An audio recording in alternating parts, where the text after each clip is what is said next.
Hello, people on the TikTok.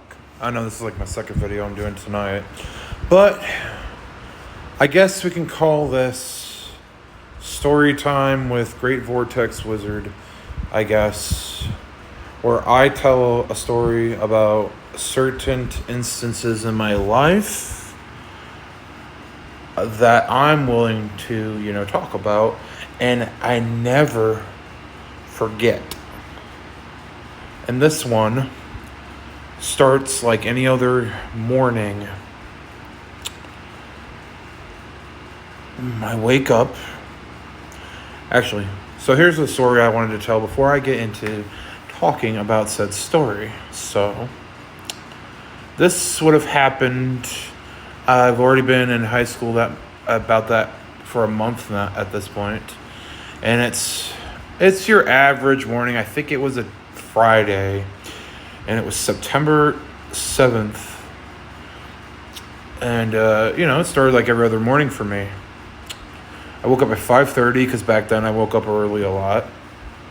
I got up, I showered. It was cold out. It wasn't quite cold out yet. It was getting there.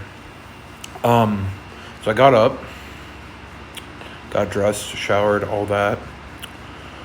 Waited for the bus, got on the bus at around 6:30-ish, and then went to school, ate my breakfast, went upstairs. And this is where it starts to get a little, this is the whole no forgetting part. So, like I said, it started like every other normal fucking morning. And then right before the first bell, and I want to say before the first class started for the day, I hear screaming in the halls.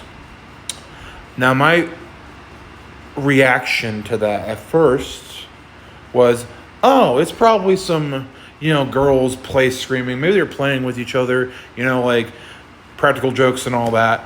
It wasn't until like 5 minutes after that someone came on the intercom and said, "We have a code red. Code red, code red. Get to a safe place immediately." And that was, I want to say at the time, was the kitchen in the classroom. And I didn't know this until somebody said something, that a kid brought a gun to school. My gut reaction was to stay calm and help others stay calm.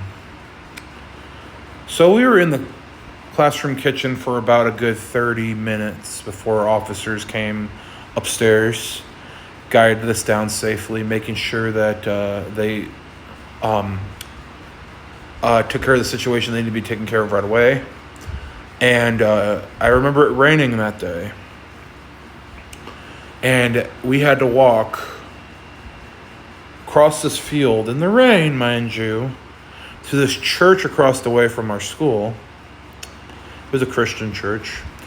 They had us sit there, I want to say for a few hours. And right after I got there, while everyone was freaking out and crying, my reaction was different. My reaction was angry and pissed off.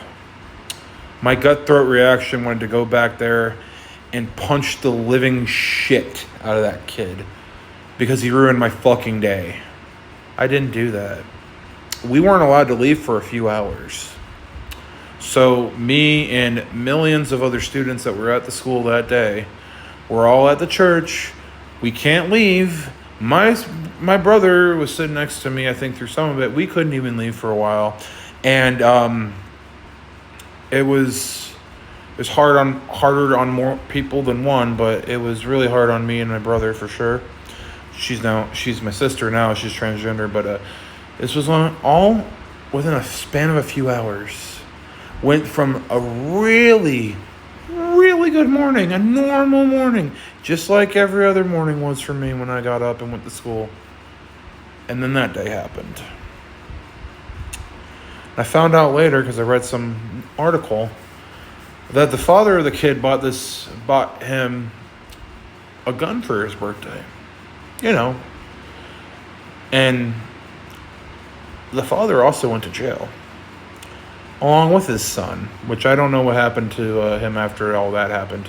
But I think he was expelled, last I checked. And ever since that day, that's something that never leaves you.